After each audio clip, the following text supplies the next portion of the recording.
लोगों ने पढ़ा था कि ठोस कोण का सही मात्रक होता है स्टे रेडियन। ठोस कोण का सही मात्रक क्या होता है? ठोस कोण का सही मात्रक होता है स्टे रेडियन। ठीक है। उसके बाद हम लोगों ने पढ़ा था इनकंडेंसेंट लैंप। इनकंडेंसेंट लैंप के बारे में हमने पढ़ा था, पहले कार्बन का फिलामेंट होता था और निर्वात रखा जाता था, बाद में टंगस्टन का फिलामेंट होने लगा और निर्वात रखा जाने लगा, फिर बाद में टंगस्टन का फिलामेंट विथ आर्गन और नाइट्रोजन गैस भरा जाने लगा। फिर उसके बाद हम लोगों ने पढ़ा gas discharge lamp. Gas discharge lamp में हमने कहा दो फिलामेंट लिए जाते हैं टंगस्टन के, जिसमें करंट, जिस पर बेरियम पेरोक्साइड का लेप होता है। जब करंट देते हैं तो गर्म होता है, गर्म होने के बाद वो इलेक्ट्रॉन उत्सर्जित करता है। वो इलेक्ट्रॉन ट्यूबलाइट में भरे हुए आर्गन या पारा से होकर गुजरता है, जो प्रतिदीप्तिशील पदार्थ से टकराता है। पराबैंगनी किरण निकलता है जो प्रतिदीप्तिशील पदार्थ से टकराकर दृश्य प्रकाश छोड़ता है। याद है? उसी क्रम में हमने पढ़ा सोडियम वेपर लैंप को पिछली क्लास में। सोडियम वेपर लैंप 15 से 20 मिनट में जलता है। कितना देर में जलता है? एक बार अगर पावर ऑफ होके ऑन हो जाए 3 से 5 मिनट लग जाता है फिर से उसको जलने में। वो एक वर्णी प्रकाश देता है, पीले रंग का प्रकाश देता है। बोलन रे। और उसमें हम लोग सोडियम वेपर का प्रयोग करते हैं। यहीं तक ना पढ़े थे? Any doubt?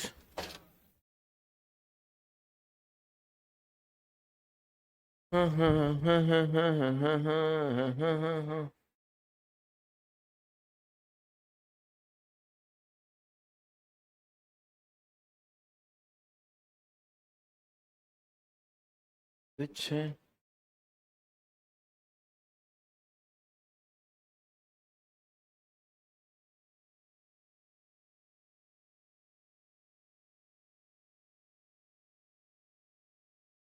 Sodium vapour lamp की औसत आयु 3000 कार्य घंटा है। स्ट्रीट लाइट जो होता है वो 230 वोल्ट न है।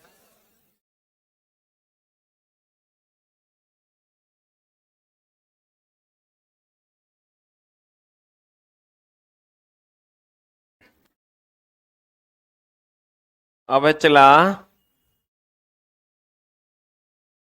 मरकरी वाष्प लैंप। कौन वाष्प लैंप? तो मरकरी वाष्प लैंप में कुछ नहीं है चला, ये दूगो फिलामेंट है।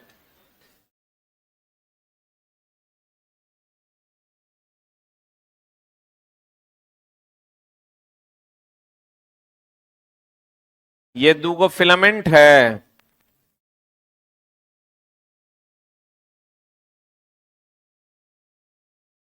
ना।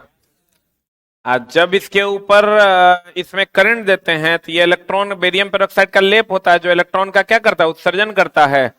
जब ये इलेक्ट्रॉन ट्यूबलाइट में भरे हुए आर्गन या पारा से होकर गुजरता है तो पराबैंगनी किरण छोड़ता है। ये पराबैंगनी प्रतिदीप्तिशील पदार्थ के लेप से टकराती है और दृश्य प्रकाश छोड़ती है। यह मामला है। बोलो हाँ या ना। नाम है इसका मरकरी वेपर लैंप। तो मरकरी इसमें भरा जाता होगा और साथ में आर्गन भी भरा जाता है। अगर इसको पूरा चमक देने में 4 से 5 मिनट लगता है, जैसे सोडियम वेपर लैंप को कितना देर लगता है? 10 से 15 मिनट पूरा चमक देने में लगता है। मरकरी वेपर लैंप को 4 से 5 मिनट। इसका जो ल्यूमेन होता है वो कितना ल्यूमेन? 30 से 40 ल्यूमेन पर वाट होता है। अब देखिए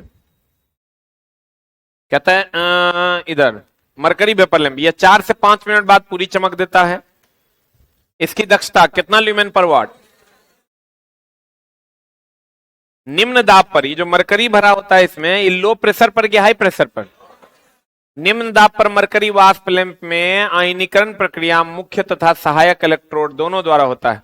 मुख्य, एक इलेक्ट्रोड को अगर मुख्य इलेक्ट्रोड मानेंगे तो दूसरे को क्या मानेंगे? सहायक। एक को मुख्य मानेंगे तो दूसरे को सहायक इलेक्ट्रोड मानते हैं। इसकी औसत आयु कितनी? 8000 कार्य घंटे हैं। उच्च दबाव मरकरी वाष्प लैंप नीले सफेद रंग का प्रकाश उत्सर्जित करता है। अगर हाई प्रेशर पे मरकरी भरोगे तो कैसा रंग देगा? नीला सफेद। फुल सफेद नहीं देगा, कैसा देगा? नीला सफेद। अब फ्लोरेसेंट लैंप वही लैंप हो गया चला जिसमें फ्लोरेसेंट पदार्थ लगाया जाता है। फ्लोरेसेंट पदार्थ का मतलब होता है प्रतिदीप्तिशील पदार्थ। प्रतिदीप्तिशील पदार्थ, फ्लोरेसेंट पदार्थ का मतलब हुआ कौन पदार्थ? प्रतिदीप्तिशील पदार्थ, जो इसके इसके अंदर से ये लेप लगा हुआ नहीं होता है। मरकरी कभी फोड़े होंगे तो इसके अंदर में एक प्रतिदीप्तिशील पदार्थ का लेप होता है। सेम है ये भी, इसमें भी एक फिलामेंट होता है दोनों तरफ, एक मुख्य फिलामेंट है, एक सहायक फिलामेंट, बोलो ना रे। इसमें भी भरा होता है आर्गन या पारा, बोले मैं नहीं करेगा। और इसमें खाली इसके अंदरूनी सतह पर एक प्रतिदीप्तिशील पदार्थ का क्या लगा होता है? लेप लगा होता है। क्लियर है? अब कहते हैं फ्लोरेसेंट लैंप, यह एक प्रकार का मरकरी डिस्चार्ज ट्यूब है। जैसे मरकरी डिस्चार्ज ट्यूब था कि मरकरी भर दिया जाता था, वैसे ही यह मरकरी डिस्चार्ज ट्यूब है जिसके भीतरी दीवार पर, कौन दीवार पर? प्रदीप्ति उत्पन्न करने वाली परत चढ़ाई जाती है। यही ना भीतरी दीवार। यह प्राय कितना से कितना वाट? जितना ज्यादा लंबा होगा उतना वाट ज्यादा होगा, कम लंबा होगा कम वाट होगा। 40 वाट ट्यूब की लंबाई कितना मीटर है? तो उसी तरह 20 वाट का होगा तो उसका आधा हो जाएगा। सामान्य बल्ब की तुलना में फ्लोरेसेंट ट्यूब अधिक प्रकाश दे। बताओ, नॉर्मल जो बल्ब लगाते हैं 100 वाट का, उससे ज्यादा प्रकाश ही देगा कि कम? पहले चला बल्ब था, उसके बाद ट्यूबलाइट आया, उसके बाद CFL आया, CFL के बाद LED आया, तो सबसे ज्यादा प्रकाश कौन दे रहा है? LED। सामान्य बल्ब की तुलना में फ्लोरेसेंट ट्यूब अधिक प्रकाश देता है कि कम? सामान्य जो नॉर्मल बल्ब लगाते हैं उससे ज्यादा प्रकाश की कम प्रकाश? जब प्रदीप्ति दीप के साथ शक्ति गुणांक सुधारने के लिए, ये हमेशा ध्यान रखना, आगे पढ़ाएंगे आपको, पावर फैक्टर को सुधारने के लिए हम लोग कैपेसिटर लगाते हैं। क्या लगाते हैं? अभी क्या है पावर फैक्टर, इस पर तो हम लोग एक लाइन में अगर अभी समझना चाहो तो किसी भी मशीन का पावर फैक्टर अगर बढ़िया है तो सब कुछ बढ़िया है, पावर फैक्टर खराब है तो सब कुछ क्या है? खराब। अगर पावर फैक्टर को सुधारना है तो उसके लिए हम लोग कैपेसिटर लगाते हैं। क्या लगाते हैं? कहता है प्रदीप्ति दीप में शक्ति गुणांक सुधारने के लिए हम लोग कैपेसिटर का प्रयोग किया जाता है, जो शक्ति गुणांक को कितना % हो जाता है?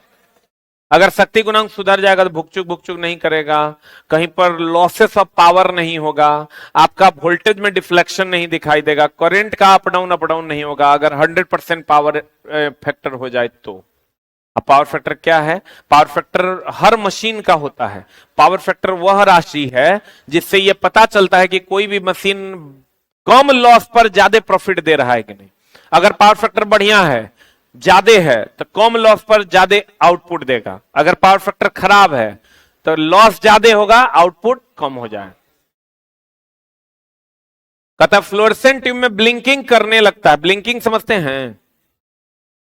पहले वाला, अब तो ये भी कभी कभार करता है। जब ये ब्लिंकिंग करता है, भुकचुक करता है, जब वोल्टेज, तापमान, ढीला संपर्क, खराब स्टार्टर इत्यादि होता है। यानी या तो वोल्टेज अप डाउन करेगा तब ये अप डाउन होगा, या तापमान ज्यादा हो जाएगा तब, या ढीला संपर्क, कहीं पर तार जोड़े हैं बढ़िया से जुटा नहीं है तो जुटेगा हटेगा तब भी भुकचुक करेगा। खराब स्टार्टर, एक स्टार्टर का हम लोग प्रयोग करते हैं यहां। स्टार्टर आप अगर ब्याह शादी में ट्यूबलाइट अभी भी देखते होंगे, उसमें देखते होंगे इसे सटा के जो है स्टार्ट किया जाता है, तो उसी को स्टार्टर कहते हैं। उसी को क्या कहते हैं? स्टार्ट। अब तो खैर यूजे नहीं होता है, उस चौक अलग से पढ़ेंगे। कहता है अगर फ्लोरेसेंट ट्यूब जलता बुझता है, क्या करता है? चला, अगर कोई फ्लोरेसेंट ट्यूब है और वो जलता बुझता है तो उस तंतु बंद कर देना चाहिए। अगर कोई जल बुझ रहा है तो उसको बंद कर देना चाहिए, नहीं तो फिलामेंट जल जाएगा, कर देना चाहिए, नहीं तो ट्यूब का तंतु यानी फिलामेंट फूंक जाएगा। फूंक जाएगा मतलब जल जाएगा। एक फ्लोरेसेंट ट्यूब में श्रेणी क्रम में देखो, इसका जो कनेक्शन है फ्लोरेसेंट ट्यूब का कुछ ऐसा होता है। आपको कहेगा कि बताइए फ्लोरेसेंट ट्यूब का कनेक्शन कैसा होता है, तो ध्यान दीजिएगा, ये ऐसा कनेक्शन होता है। इस कोई भी ट्यूब होगा तो उसमें इस टर्मिनल पे भी 2 तार निकल रहेगा, इस टर्मिनल पे भी 2 तार निकल रहेगा, दोनों टर्मिनल पे 2 तार निकल रहता है। ठीक है, अब ई तार को जो है एक 2 चीज हम लोग लेते हैं, एगो चौक लेते हैं, एगो क्या लेते हैं, स्टार्टर लेते हैं। एक चौक लेते हैं और दूसरा क्या लेते हैं, चला स्टार्टर। अभी चौक और स्टार्टर की अगर हम बात करें तो एक को यहां से जोड़े, एक तार को स्टार्टर का एक एंड में और दूसरा स्टार्टर के दूसरे एंड को जोड़ दिए यहां। ठीक है, एगो चौक लिए, इस तार को यहां जोड़े, चौक का एक एंड में जोड़ के फिर दूसरा एंड से तार निकाले यहां। अब ये तार आ गया यहां, अब देखो क्लोज सर्किट हो गया, ऐसे जाएगा करंट, ऐसे आएगा, ऐसे ऐसे ऐसे ऐसे ऐसे ऐसे, क्लोज सर्किट हो गया। यहां पर पावर सोर्स से जोड़ दो, वोल्टेज सप्लाई से जोड़ दीजिए, ये जलने लगेगा। अब दोनों का अलग अलग काम है, ये दोनों देखिए सीरीज में है, स्टार्टर भी सीरीज में लगाया हुआ है और चौक भी किसमें है, सीरीज में। इसका काम क्या है, इसका काम क्या है, स्टार्टर का काम है स्टार्ट करना। स्टार्टर का काम क्या है, ये जो चला इसके ऊपर जो बेरियम पेरोक्साइड का लेप होता है, तो बार बार अगर ऐसे ऐसे करते हैं तब करंट जाता हटता जाता हटता जाता हटता है, तो ये गर्म हो जाता है, और गर्म होने के ये इलेक्ट्रॉन का उत्सर्जन शुरू कर देता है। किसका उत्सर्जन शुरू करता है, इलेक्ट्रॉन का उत्सर्जन शुरू करता है, ये काम स्टार्टर का है। अब फिर इसका काम है वोल्टेज को कंट्रोल करना। इसका काम क्या है, ये कहता है कि वोल्टेज अगर थोड़ा बहुत अप डाउन भी होगा ना, तो हम वोल्टेज आउटपुट जो है वो फिक्स रखेंगे, तब भुकचुक भुकचुक नहीं होगा। अगर भुकचुक स्टार्ट नहीं हो रहा है कर मतलब स्टार्टर खराब है, अगर भुकचुक भुकचुक हो रहा है कर मतलब चौक खराब है। क्या खराब है, क्योंकि इसका काम है वोल्टेज को क्या करना, कंट्रोल करना, इसका काम है स्टार्ट करना। इसका काम क्या है, स्टार्ट करना।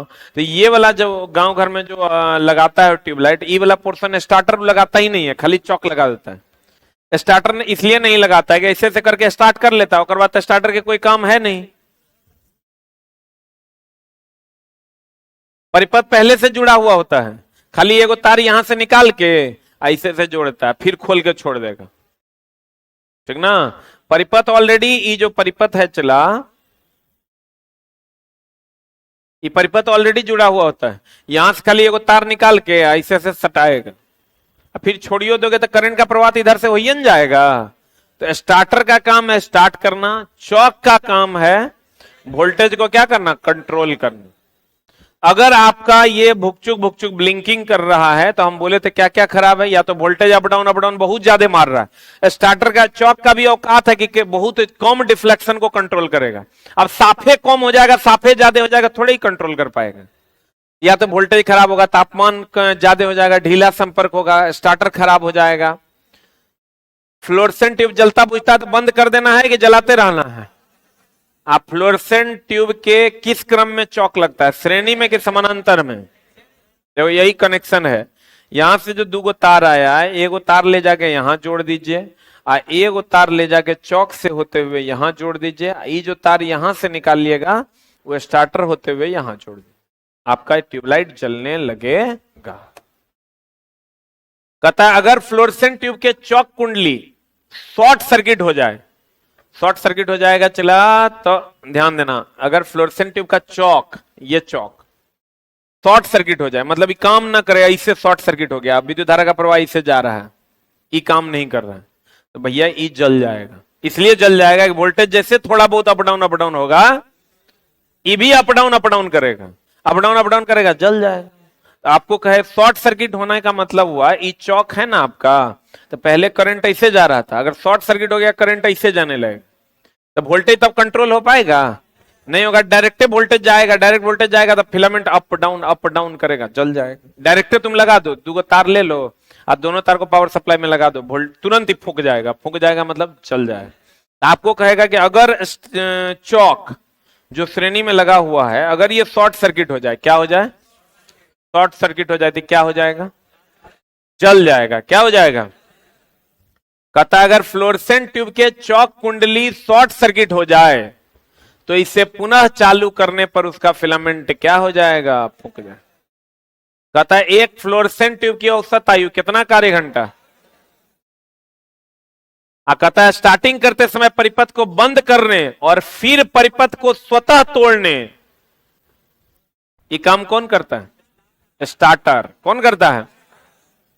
तोड़ने के लिए फ्लोरेसेंट ट्यूब के साथ किसका प्रयोग करते हैं? स्टार्टर का प्रयोग किया जाता है। ये जो स्टार्टर है इसका काम है परिपथ को तोड़ना जोड़ना, तोड़ना जोड़ना, ताकि ये प्रक्रिया इसकी क्या हो सके? स्टार्ट हो सके। एक लाइन में समझिए ना, स्टार्टर का काम है प्रक्रिया को क्या करना? स्टार्ट करना। चॉक का काम है वोल्टेज को क्या करना? कंट्रोल। फ्लोरेसेंट ट्यूब के सप्लाई टर्मिनल पर कैपेसिटर शक्ति गुणांक सुधारने, हम बोले थे कैपेसिटर का काम है पावर फैक्टर को ठीक करना। तो अगर मान लीजिए रेडियो वगैरह आप बजाइएगा ना और उसमें स्पार्किंग होगा तो फ्लोरेसेंट ट्यूब पर कोई असर नहीं पड़ेगा। अन्यथा तो अगर आप चौक नहीं लगाए हुए हैं या कैपेसिटर नहीं लगाए हुए हैं तो जरा सा अगर रेडियो बजेगा तो उसकी फ्रीक्वेंसी से ये जो है भुकचुक करने लगे। रेडियो व्यवधान उसी को कहते हैं। कहते हैं फ्लोरेसेंट ट्यूब के सप्लाई टर्मिनल पर कैपेसिटर शक्ति गुणांक सुधारने तथा रेडियो व्यवधान को क्या करने के लिए? दबाने के लिए। मतलब रेडियो व्यवधान मतलब रेडियो अगर बजेगा, टीवी चलेगा तो भुकचुक नहीं मारेगा। क्या लगा देने से? कैपेसिटर लगाने से। कैपेसिटर का काम है वोल्टेज को क्या करना? कंट्रोल करना। वोल्टेज को क्या करना? आप कहता है इसका व्यास 25 mm, लंबाई कितना? 0.6 मीटर से 1.1 मीटर एवं 1.5 मीटर तक होता है। किसका? फ्लोरेसेंट ट्यूब का। व्यास कितना है मैम? लंबाई 3 लंबाई में उपलब्ध है। एगो 0.6 मीटर, एगो 1.1 मीटर, एगो 1.5 मीटर में मुख्यतः उपलब्ध होता है। अब देखो फ्लोरेसेंट पदार्थ जो ये हम लगाते हैं, ये जो लेप लगाते हैं, ये लेप किस पदार्थ का होगा तो कैसा रंग आपको आउटपुट में मिलेगा? अगर कैल्शियम टंगस्टेट का लेप यहां लगा दीजिएगा तो इससे निकलने वाला रंग होगा वो नीला होगा। अगर आप मैग्नीशियम टंगस्टेट लगा देते हैं जिससे निकलने वाला नीला सफेद होगा। अगर जिंक सिलिकेट लगा देते हैं तो हरा होगा। और कैडमियम बोरेट लगा देते हैं तो गुलाबी। कैसा होगा? गुलाबी होगा। तो ये चला आपको याद रखना है। कैल्शियम टंगस्टेट अगर यहां लेप लगा देंगे तो कैसा रंग देगा? मैग्नीशियम टंगस्टेट नीला सफेद, जिंक सिलिकेट तो हरा, कैडमियम बोरेट तो गुलाबी। अब देखो कहता है फ्लोरेसेंट ट्यूब में उत्सर्जित पराबैंगनी को अवशोषित करने के तथा भिन्न भिन्न प्रकाश उत्पन्न करने के लिए ट्यूब के आंतरिक सतह पर फ्लोरेसेंट पदार्थ की परत चढ़ी होती है। ये जो चला ट्यूब के आंतरिक सतह पर जो फ्लोरेसेंट पदार्थ का परत चढ़ा है, इसका काम क्या है? पराबैंगनी किरण को अवशोषित करके अदृश्य प्रकाश देना, दूसरा अलग अलग रंग देना। इसका दो काम है, एक तो पराबैंगनी किरण को अवशोषित करके दृश्य प्रकाश देना, या तो अलग अलग रंग देना। ये काम है फ्लोरेसेंट पदार्थ का। फ्लोरेसेंट पदार्थ का कितना काम? 2। कौन कौन? पराबैंगनी को अवशोषित करके दृश्य देना और दूसरा अलग अलग रंग देना। बोलो रे। कहता फ्लोरेसेंट ट्यूब में उत्सर्जित पराबैंगनी किरण, आप याद कीजिए हम आपको बताए थे ये फ्लोरेसेंट ट्यूब है, इसमें ये इलेक्ट्रॉन उत्सर्जित होगा। इलेक्ट्रॉन जब ट्यूबलाइट में भरे हुए आर्गन या पारा से होकर गुजरेगा तो यूवी छोड़ेगा। ये यूवी जब प्रतिदीप्तिशील पदार्थ के लेप से टकराता था तो दृश्य प्रकाश छोड़ता था। तो ये जो प्रतिदीप्तिशील पदार्थ का काम है यूवी यानी पराबैंगनी किरण को दृश्य में बदलना, अर्थात पराबैंगनी को अवशोषित करना। बोलो रे। कहता है फ्लोरेसेंट ट्यूब में उत्सर्जित पराबैंगनी को अवशोषित करने तथा भिन्न भिन्न प्रकाश उत्पन्न करने के लिए ट्यूब के आंतरिक सतह पर फ्लोरेसेंट पदार्थ की क्या पर चढ़ी होती है? अब फ्लोरेसेंट ट्यूब में पारा निम्न दाब पर कि उच्च दाब पर? ये जो हम लोग पारा इसके अंदर भरते हैं वो निम्न दाब पर भरते हैं। दिष्ट धारा पर फ्लोरेसेंट लैंप का प्रचलन। दिष्ट धारा बोले तो डीसी। डीसी पर अगर हम ये ट्यूब चलाते हैं तो कैसे चलाएंगे? कनेक्शन तो सेम है, खाली इसमें वो रजिस्टर लगा दिए हैं। इसमें एक प्रतिवर्ती स्विच होता है। कौन स्विच होता है चला? इसको चला रिवर्सिंग स्विच कहते हैं। ये खाली इसका डिफरेंस ये है, बाकी सब कुछ सेम रहेगा। चौक इसमें भी रहेगा, स्टार्टर इसमें भी रहेगा, खाली इसमें प्रतिवर्ती स्विच होता है का प्रयोग किया। प्रतिवर्ती स्विच का काम क्या है चला? इस प्रकार के संयोजन में चौक के श्रेणी में एक प्रतिरोध लगा दिया था। देखिए यहां चौक तो लगलन था, चौक के श्रेणी में क्या लगा दिया गया? क्या लगा दिया, प्रतिरोध। ये चला रिवर्सिंग स्विच जो है, प्रतिवर्ती स्विच का काम है कि अगर टर्मिनल आप उल्टा भी लगा दीजिएगा ना तो ये सही जलेगा, तो यो जल जाएगा। अगर प्लस को माइनस में, माइनस को प्लस में भी लगा दीजिएगा तो ये जलेगा। आई रेजिस्टेंस जो है, रेजिस्टेंस का काम है धारा के सप्लाई को थोड़ा कम करना, अधिक हो जाने पर उसको कम कर देना। हाँ, चौक तो चला, चौक का काम है वोल्टेज को कंट्रोल करना, कैपेसिटर लगा के। अब वोल्टेज कंट्रोल नहीं कीजिएगा तो एक बार लगा के देखिएगा, लगाइएगा 5 मिनट के अंदर जो है, 5 मिनट बहुत, 30 सेकंड के अंदर जल जाएगा। इसका काम है चला वोल्टेज कंट्रोल करना। वोल्टेज कैसे कंट्रोल करता है, कैपेसिटर का काम है कि आप इनपुट कुछ छो दीजिए, कम ज्यादा, आउटपुट फिक्स रखेगा। आप कहिएगा कहां से फिक्स रखेगा, तो इसके अंदर चार्ज स्टोर करने की क्षमता होती है। ये कहता है अगर ज्यादा हुआ तो हम स्टोर कर लेंगे, और कम हुआ तो हम जो स्टोर है वो दे देंगे। तो चौक का काम क्या है, वोल्टेज को कंट्रोल करना। हाँ जी, कंडेंसर कैपेसिटर एक क्या ना है रे, कैपेसिटर को ही कंडेंसर कहते हैं, पीछे पढ़ाए भी हैं। कैपेसिटर को ही क्या कहते हैं, कंडेंसर। कहता है इस प्रकार के संयोजन में चौक के श्रेणी में क्या लगा दिया जाता है, प्रतिरोध लगा दिया जाता है। चौक का कार्य, चौक का कार्य आर्क प्रारंभ करने के लिए उच्च वोल्टेज देना होता है। ये चौक जो है चला, इसका काम है स्पार्क जो यहां जनरेट होगा जिससे इलेक्ट्रॉन का उत्सर्जन होगा, उसके लिए वोल्टेज सप्लाई को बढ़ाना होता है। यह काम होता है चौक का। चौक का काम है वोल्टेज स्टोर करना और स्टार्टिंग के समय वोल्टेज ज्यादा देना। इसका जो किधर गया स्टार्टर होता है, उसका काम है वोल्टेज कम जाए, जोड़ के तोड़ना, जोड़ के तोड़ना, जिससे ये गर्मा जाता है, जिससे ये क्या हो जाता है, तो गर्मा जाता है, तो ये इलेक्ट्रॉन का उत्सर्जन करता है। लेकिन गर्माने के लिए इसको वोल्टेज भी ज्यादा चाहिए, तो वोल्टेज का सप्लाई कौन करता है, स्टार्टर, सॉरी चौक कौन करता है, गर्माने का काम कौन करता है, स्टार्टर। कहता चौक का कार्य है आर्क प्रारंभ करने के लिए उच्च वोल्टेज देना। चौक का कार्य है विद्युत धारा को उचित स्तर तक सीमित रखना एसी परिपथ में। इसका काम है चला विद्युत धारा को लिमिटेड रखना, मतलब अगर ज्यादा भी आ जाएगा तो आउटपुट को क्या करना, बनाए रखना, आउटपुट को बढ़ने ना देना। आउटपुट बढ़ जाएगा चला तो आपका ये जो कुंडली है ये क्या हो जाएगा, जल जाएगा। ट्यूबलाइट में चौक नहीं लगाने पर क्या हो जाएगा, क्वेश्चन आता है कि अगर हम चौक नहीं लगाएंगे तो क्या हो जाएगा, वोल्टेज कंट्रोल नहीं होगा। वोल्टेज कंट्रोल नहीं होगा तो क्या हो जाएगा, फूंक जाएगा, जल जाएगा। फूंक जाना मतलब जल जाए। चौक क्वाइल शॉर्ट सर्किट करने पर भी लैंप क्या हो जाएगा, बुझ जाएगा। ये हम बोले थे अगर शॉर्ट सर्किट हो जाएगा तो यो नहीं लैंप बुझ जाएगा, क्योंकि भैया फ्यूज कर जाएगा। शॉर्ट सर्किट होना मतलब बाईपास हो जाना, शॉर्ट सर्किट होना मतलब तब भी फूंक जाएगा। जलते हुए ट्यूब में अगर स्टार्टर हटा दिया जाए, हम बोले चौक हटाओगे तो जल जाएगा क्योंकि वोल्टेज कंट्रोल नहीं होगा, लेकिन स्टार्टर का काम है सिर्फ जलाने के लिए हीट जनरेट करना। यहां चूंकि गर्म होने के बाद इलेक्ट्रॉन छोड़ता है, तो अगर चल रहा है तब इसको हटा लोगे तो इसको कोई फर्क पड़ेगा, क्योंकि तो जलने लगा, तो ऑलरेडी गर्म हो चुका है। तो चौक हटा देने से जल जाएगा, लेकिन स्टार्टर हटाने से कोई फर्क नहीं पड़ेगा, वो चलते रहे। ठीक है, जैसे पंखा में कैपेसिटर लगा हुआ है, तो कैपेसिटर लगा हुआ है तो उसका काम है स्टार्ट करना, स्टार्टिंग में बल लगाना, और उसको हटा लोगे चलते हुए पंखे में तब भी वो चलने लगेगा। ठीक है, नहीं नहीं नहीं, चौक में और भी चीजें होती है, इसमें इंडक्टर भी होता है, करंट को कंट्रोल करने के लिए इंडक्टर भी, तब तो वो कैपेसिटर टांग देते। अधिकतर तुम अगर देखा होगा चला तो पुराना जमाना का जो ट्यूबलाइट देखा होगा, देखना उसमें वो कंडेंसर लटकल रहता है, देखा था, नहीं देखा होगा तब तो हर जन्मों ने हुआ होगा। तुम लोग एलईडी के टाइम का है ना, अगर देखा होगा एगो कैपेसिटर टाइप लटकल रहता था, उसका काम क्या है, वोल्टेज को कंट्रोल करना। उसका काम क्या है, कहता जलते हुए ट्यूब में अगर स्टार्टर को हटा दिया जाए तो ट्यूबलाइट जलता रहेगा कि बुझ जाएगा। अब चला एक बार हम फिर समझाते हैं, बढ़िया से समझना।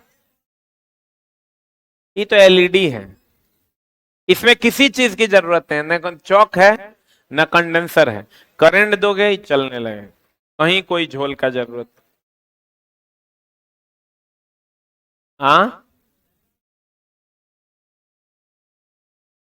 पाउडर कंडेंसर का बहुत टाइप है, बहुत सारा टाइप है कंडेंसर का। हमको लगता है 12 से 13 को टाइप, अलग अलग टाइप का कंडेंसर डेवलप हो रहा है, तो आ रहा है। कंडेंसर पहले आता था डाइलेक्ट्रिक कांस्टेंट में पेस्ट रहता था, वही ना आप कह रहे हैं। तो चला कंडेंसर का अलग अलग टाइप हम अपने किताब से हटा दिए टाइप्स ऑफ कंडेंसर, इसलिए वो पूछता नहीं था, झूठे बच्चा के लिए हेक्टिक हो जाता। तो टेबल था, अगर किसी के पास फर्स्ट एडिशन किताब होगा तो उसमें टेबल है, या सेकंड एडिशन में होगा तो उसमें है। हम लोग लेकिन एक को यूज करते हैं पैरेलल प्लेट कैपेसिटर, इसलिए हम लोग उसी को पढ़ रहे हैं, ठीक है। अब सेकंड एडिशन में अगर जाइएगा तो पूरा लिस्ट है टाइप्स ऑफ कंडेंसर का। चलो देखिए, पहले तो आपको चौक का कनेक्शन आपको पता हो, ट्यूबलाइट का कनेक्शन आपको पता होना चाहिए कि ट्यूबलाइट का कनेक्शन करते कैसे हैं।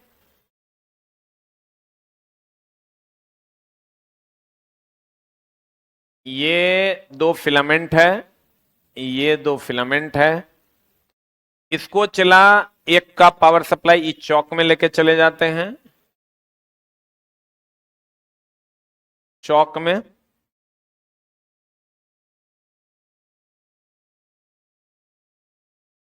यहां से चला इसको स्टार्टर से यहां जोड़ते हैं, यही ना कनेक्शन है, यही ना कनेक्शन है। पिछली बार डीआरडीओ में तो बच्चा सब कनेक्शन नहीं कर पाया, उसमें भी बहुत बच्चा छटा। स्किल टेस्ट में बोला था ट्यूबलाइट का खाली कनेक्शन करो, जो कि बहुत आसान है, खाली सब कुछ रखा हुआ है, उसको सही तरीके से जोड़ देना। कुछ बच्चा स्टार्टर को यहां नहीं जोड़ के यहां जोड़ता है, फिर नहीं होगा। स्टार्टर को जो करंट सप्लाई आप दे रहे हैं, तो जहां दे रहे हैं वहीं से ना वोल्टेज कंट्रोल होगा, तो इसीलिए यहां जोड़ते हैं। अब चला इसमें अगर आपको कहेगा कि एक साइड बुझ गया है, तो एक साइड बुझ गया तो समझ लिए एक साइड का फिलामेंट ऑक्सीकृत हो गया है। ऑक्सीकृत हो जाना मतलब होता है जल जाना। आपको कहेगा बताइए फिलामेंट के ऊपर किसका लेप होता है, बेरियम पेरोक्साइड। आपको कहेगा चौक क्या करता है, कहेंगे वोल्टेज कंट्रोल करता है। आपको कहेगा बताइए चौक हटा लेंगे डायरेक्ट जोड़ देंगे तो क्या होगा, फिलामेंट जल जाए, फिलामेंट जल जाएगा, बुझ जाएगा, फूंक जाएगा। आपको कहेगा बताइए स्टार्टर का काम क्या है, स्टार्ट करना। स्टार्टर कैसे करता है, सर्किट को जोड़ता है फिर तोड़ता है, जोड़ता है तोड़ता है, जोड़ता है तोड़ता है। इससे जो हीट जनरेट होता है जिसके कारण इलेक्ट्रॉन का उत्सर्जन होना शुरू हो जाता है, यही बात है। और जब इसमें जो पारा भरा हुआ होता है वो कम दाब पर होता है, कितने दाब पर होता है, निम्न दाब पर होता है। इसके अंदर में ये प्रतिशील पदार्थ का लेप होता है। जब इससे पराबैंगनी किरण छूटता है तो ये प्रतिशील पदार्थ जो है इससे टकराता है प्रतिशील पदार्थ से और दृश्य प्रकाश का उत्सर्जन करता है, यही ना होता है। दृश्य प्रकाश से हम लोग देख पाते हैं। तो प्रतिशील पदार्थ का दो काम है, एक तो जो रंग हम चाहते हैं वो देता है, और दूसरा पराबैंगनी किरण को अवशोषित करके दृश्य प्रकाश देता है। बोलो ने, यहां जो चौक है ये वोल्टेज को क्या करता है, कंट्रोल करता है। स्टार्टर का काम है स्टार्ट करना, स्टार्टर हटा दोगे तब भी चलेगा। क्यों चलेगा, इसलिए चलेगा कि स्टार्टर का काम खाली स्टार्ट करना है, स्टार्टिंग के समय इसको गर्म करना है। एक बार गर्म हो गया फिर इसका कोई काम नहीं है। इसीलिए शादी ब्याह में देखना ऐसे करके स्टार्ट कर देते हैं फिर छोड़ देते हैं, छोड़ देते हैं कि नहीं, वो तार को हटा के ही छोड़ देते हैं, हमारा काम हो जाता। अगर ये शॉर्ट सर्किट हो गया तैयो जल जाएगा। ये शॉर्ट सर्किट हो गया मतलब बाईपास करंट जाने लगा, अगर इससे नहीं जाके बाईपास जाने लगेगा तब भी ये क्या हो जाएगा, जल जाएगा। अगर ये काम करना बंद कर देगा तब भी ये जल जाएगा, अगर हटा देंगे तब भी ये जल जाएगा। एकरा लेकिन शुरू में अगर जरूरत है, चलवे नहीं करेगा, लेकिन जब एक बार चलने लगेगा तब एकरा हटा देंगे तो कोई फर्क नहीं पड़े। यही तो थ्योरी है। जैसे एक साइड अगर चला फ्यूज होता है तो फ्यूज अब कितना हुआ है, बहुत ज्यादा अगर हल्का सा भी लगा हुआ है, सटा हुआ है तो चलेगा। अब साफे अगर हट गया तो फिर नहीं चलेगा।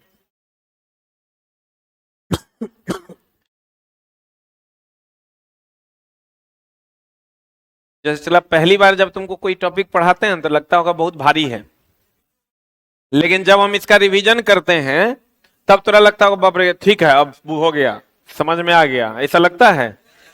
तो चला चूंकि तुम पहली बार अगर आप पढ़िए रहे हो, जैसे पहली बार तुम ऑल लिख रहे हो तो कितना मेहनत लगता था। अब ऑल लिखने में कोई दिक्कत होता है, क्योंकि रिवीजन कर एक बार बच्चा को ओवरऑल समझ में आ गया तो अब ओकरा समझ में आ गया कि भैया चौक का क्या काम है, स्टार्टर का क्या काम है, चौक कहां लगाएंगे, स्टार्टर कहां लगाएंगे, चौक क्यों लगाएंगे, स्टार्टर क्यों लगाएंगे, सीरीज में लगाएंगे पैरेलल में लगाएंगे, क्यों लगाएंगे, सब बात क्लियर हो गया। अब तोरा एक हाथ में स्टार्टर दे दे, एक हाथ में चौक दे दे, तार दे देगा, तो तू बहुत आसानी से पावर सप्लाई से जोड़ के और ट्यूबलाइट जला लेगा, नहीं जला लेगा?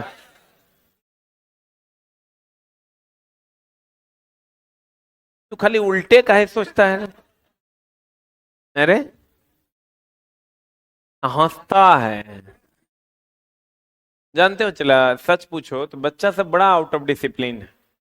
मतलब आउट ऑफ डिसिप्लिन इसका बात नहीं कर रहे हैं, जो बच्चा ऑफिस वगैरह में भी आता है मिलने, पता नहीं हमको बहुत गुस्सा आता है। गुस्सा अब आई, लेकिन ये नहीं समझ में आ रहा है कि उस पे गुस्सा करें कि सिस्टम पे गुस्सा करें। क्योंकि वो तो चला बेचारा, उसका कोई गलती नहीं है, जैसा उसको शिक्षा मिला है उसी हिसाब से वो चलते आए हैं। अब तुम समझो कि बच्चा आएगा ऑफिस में तो इतना बदतमीजी जैसा बोलता है कि ओकर बोलने में ओकर अहंकार झलकता है। एगो लड़का भी आया नीचे, च्युइंगम खा रहा है। अब तुम समझो एज ए टीचर कितना गुस्सा आया होगा। तुम किसी के कैबिन में घुसोगे या च्युइंगम खाते हुए, या कब की कहता है सीन देखो, गुस्सा कहता, सर ड्राइवर टेक्नीशियन को बैठेगी।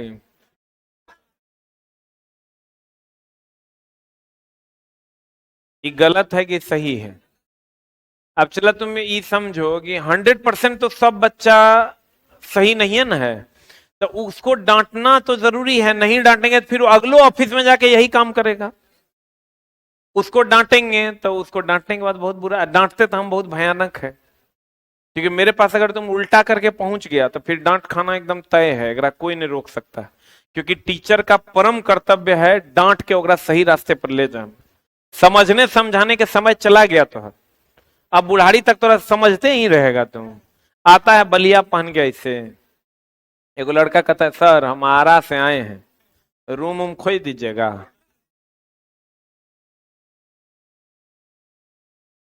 ई लैंग्वेज है? हम चला रूम खोजने वाला आदमी हैं?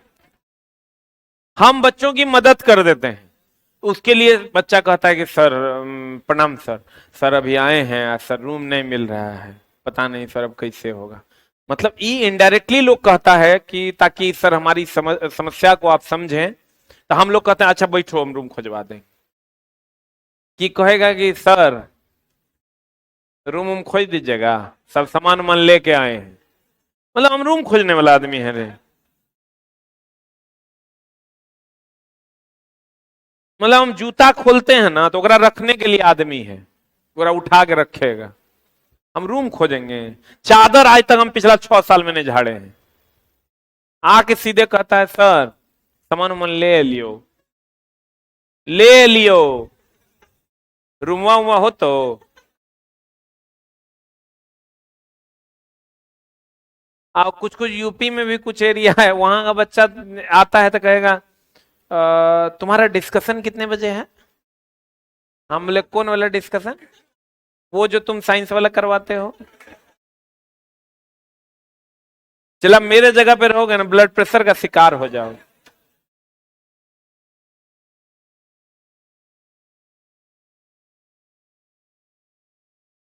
अब मेरे पास चला कोई भी बच्चा आता है तो अब तुम समझो कि कोई भभुआ यहां से आया है दानापुर से, उसका भी रूम हम ही खोजे हैं। ये बच्चा एमपी से आया तो इसको रूम दिलवा दिए, कोई यूपी से आया उसको रूम दिलवा दिए। अब कोई दानापुर से आएगा तो उचोटा तो कम से कम अपना रूम अपने से खोजेगा। अब हमारा वही काम बच गया है रे। तो एक आया कहता है सर 12 यूनिट ब्लड की व्यवस्था हो पाएगा आपसे? साला तोहर बाप के कर्जा खेले हैं रे, व्यवस्था हो पाएगा आपसे? लोग ब्लड मांगने आया है तुम कहेगा सर बहुत दिक्कत है सर, देखिए ना ब्लड का व्यवस्था नहीं हो पा रहा है सर, थोड़ा सा व्यवस्था करवा। ये बोलने का यही तरीका है कि सर 12 यूनिट व्यवस्था हो पतो? मुंह में लाठी भी मिलता है। मेरे जगह पे रहोगे चला पागल हो जाओ। एक पर एक तो 250 स्टाफ को चलाना, ऊपर से 12-14 को टीचर, 15-16 को टीचर को चलाना, और ऊपर से ही बच्चा का ऐसा ऐसा बात जेकर कोई माई बाप नहीं, कोई माई बाप नहीं। नियॉन लैंप, नियॉन लैंप भी सेम है चला, इसमें भी फिलामेंट होता है, खाली इसमें जो गैस भरा होता है ना ये नियॉन होता है। कौन गैस होता है? और ये गुलाबी रंग देता है। कौन रंग देता है? इसमें नियॉन गैस भरा होता है और ये कौन रंग देता है? गुलाबी। ये ऐसा, ये गुलाबी रंग है ना। इसका उपयोग हम लोग इंडिकेटर में करते हैं। कहां करते हैं?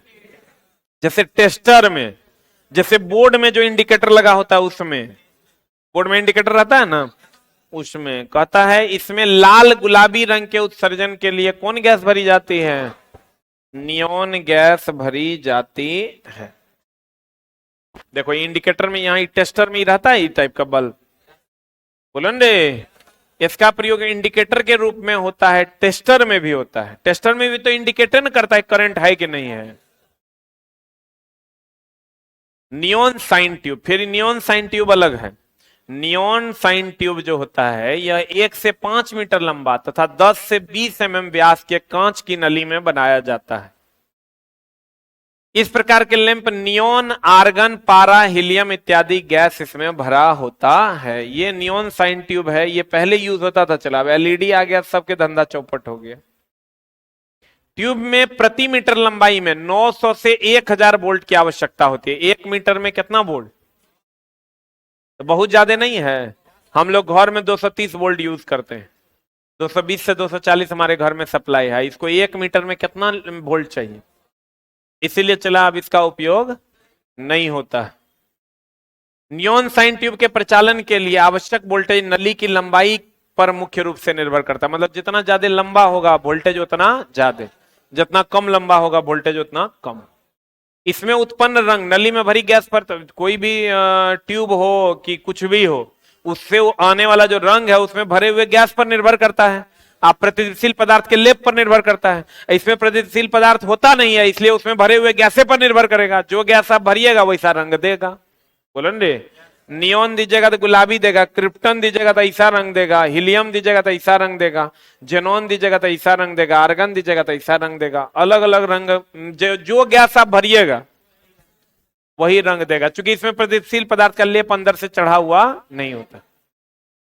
कहता इसमें उत्पन्न रंग नली में भरी गैस पर निर्भर करता है। यह नियॉन साइन ट्यूब गैस विसर्जन प्रभाव, जो गैस डिस्चार्ज ट्यूब जैसा काम करता था वैसे ही यह भी काम करता है। इसकी आयु कितना? 10,000 कार्य घंटे होता है। इसका कार्य सिद्धांत गैस विसर्जन प्रभाव पर आधारित है। आर्क लैंप हो गया, चला प्रोजेक्टर देखे हो, प्रोजेक्टर देखे हो, उसमें जो लैंप होता है वही आर्क लैंप है। प्रोजेक्टर वगैरह में जो सिनेमा चलता है ना, सिनेमा सब प्रोजेक्टर पे नहीं चलता है, वो आर्क लैंप ही है। इस प्रकार के लैंप का उपयोग सिनेमा, प्रोजेक्टर आदि में किया जाता है। बहुत अधिक ल्यूमेन का होता है। अभी तो जितना छोटा मोटा थिएटर्स बना है उसमें सो के देखने वाला सब है, उधर एसपी वर्मा रोड सब में बस एगो प्रोजेक्टर लगा दिया है, एगो बड़ा सा पर्दा लगा दिया है और खूब बढ़िया सिनेमा चल रहा है। तो प्रोजेक्टर, लेकिन वो ज्यादा ल्यूमिनस का होता है, ज्यादा ल्यूमिन पर वाट का होता है।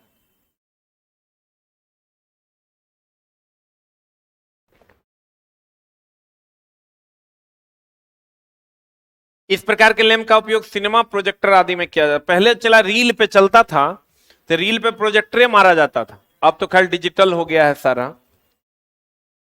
तीव्र प्रकाश उत्पन्न करने के लिए 2 इलेक्ट्रोड के बीच कितना 1.5 से 6 mm तक गैप रखकर आर्क उत्पन्न किया जाता है। 1.5 से 6 mm तक का गैप रखते हैं और तब वो स्पार्क होता है, तो आर्क जनरेट, आर्क बोले तो स्पार्क, आर्क बोले तो क्या स्पार्क जनरेट किया जाता है।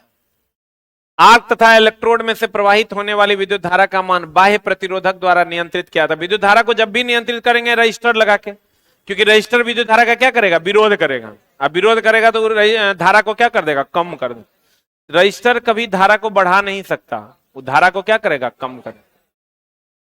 प्रतिरोधक द्वारा नियंत्रित किया जाता है और इसी को, प्रतिरोधक को हम लोग क्या कहते हैं? बैलास्ट।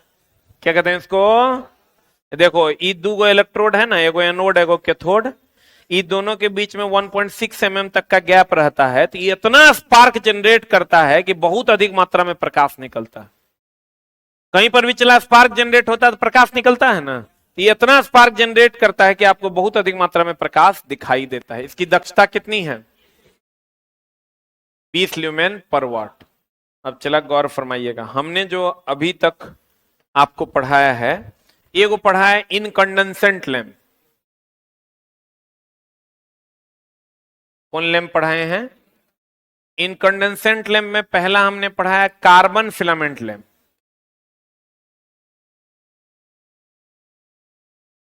कौन लैंप? और उसके बाद हम लोगों ने पढ़ा है धात्विक फिलामेंट लैंप। धात्विक filament lamp. Carbon filament lamp में ये इलेक्ट्रोड कार्बन का होता है और इसमें जो भरा होता है वो क्या होता है? निर्वात होता है। धात्विक फिलामेंट लैंप जो होता है, इसमें चला इलेक्ट्रोड टंगस्टन का होता है, इसमें जो भरा होता है वो एक निर्वात होता है, और एक होता है चला जी जिसमें हम लोग टंगस्टन का फिलामेंट लेते हैं, और जो भरा होता है वो आर्गन या नाइट्रोजन। यही ना बात है। इससे दुगनी दक्षता इसकी होती है। बोलन रे, ये तीनों में सबसे ज्यादा दक्षता इसी की होती है। हम लोग निर्वात इसलिए करते थे ताकि इसका ऑक्सीकरण ना हो, ताकि ये जले नहीं। कभी कभी इसकी कांच की दीवार जो है जल जाती है या कालिक जम जाता है, क्योंकि ये ऑक्सीकृत हो जाता है। फिलामेंट ऑक्सीकृत हो जाता है। क्या हो जाता है? ऑक्सीकृत हो जाता है। ये हम लोगों ने पढ़ा। उसके बाद हम लोगों ने पढ़ा गैस डिस्चार्ज ट्यूब। उसके बाद हम लोगों ने क्या पढ़ा? Gas discharge tube. Gas discharge tube में पहला हम लोगों ने पढ़ा सोडियम वेपर लैंप। कौन लैंप पढ़ा? Sodium vapour lamp. और दूसरा हम लोगों ने पढ़ा कौन? Mercury vapour lamp. यही नहीं पढ़ा? सोडियम वेपर लैंप में चला, सोडियम वेपर लैंप में भी टंगस्टने का फिलामेंट होता है, लेकिन इसमें गैस के रूप में सोडियम भरा जाता है और ये पीला रंग देता है, एक वर्णी प्रकाश देता है। कौन वर्णी प्रकाश देता है? इसको स्टार्ट होने में 15 से 10 से 15 मिनट लगता है, और एक बार ऑफ हो गया तो 3 से 5 मिनट लगेगा। इसको स्टार्ट होने में 4 से 5 मिनट लगता है। लगता है? बोलो रे। इसमें जो मरकरी भरा होता है ये कम दाब पर होता है। कम दाब पर कि ज्यादा दाब पर? कम दाब पर। चौक का काम है वोल्टेज को कंट्रोल करना, और स्टार्टर का काम है स्टार्ट करना। स्टार्टर का काम है स्टार्ट करना। चौक और स्टार्टर दोनों श्रेणी क्रम में जुड़े होते हैं। किस क्रम में जुड़े होते हैं? चौक और स्टार्टर दोनों किस क्रम में जुड़े होते हैं? श्रेणी क्रम में जुड़े होते हैं। उसके बाद हम लोगों ने पढ़ा नियॉन लैंप। कौन लैंप पढ़ा? नियॉन लैंप में नियॉन गैस भरी होती है, और नियॉन गैस भरा होगा तो कौन रंग देगा? गुलाबी। अलग अलग गैस भरोगे तो उसका अलग अलग रंग देगा, क्योंकि इसमें गैस डिस्चार्ज ट्यूब में इसमें फ्लोरेसेंट पदार्थ नहीं होता है, इसलिए जो गैस भरोगे वैसा रंग देगा। उसके बाद हम लोगों ने पढ़ा neon sign tube. Neon sign tube जो होता है वो बहुत अधिक वोल्टेज लेता है, बहुत अधिक वोल्टेज लेता है, हाई वोल्टेज पर चलता है। इसमें भी 2 इलेक्ट्रोड होता है। इसमें भी कितने इलेक्ट्रोड होते हैं? 2। इसमें भी neon gas plus argon gas भरी होती है। उसके बाद हम लोगों ने पढ़ा आर्क लैंप। कौन लैंप? Arc lamp. इसका ल्यूमिनस ज्यादा होता है, ये सिनेमा हॉल वगैरह में प्रोजेक्टर में प्रयोग किया जाता है। इसमें 2, एक एनोड और एक कैथोड होता है जो कुछ दूरी पर होता है, जिसके कारण स्पार्क होता है।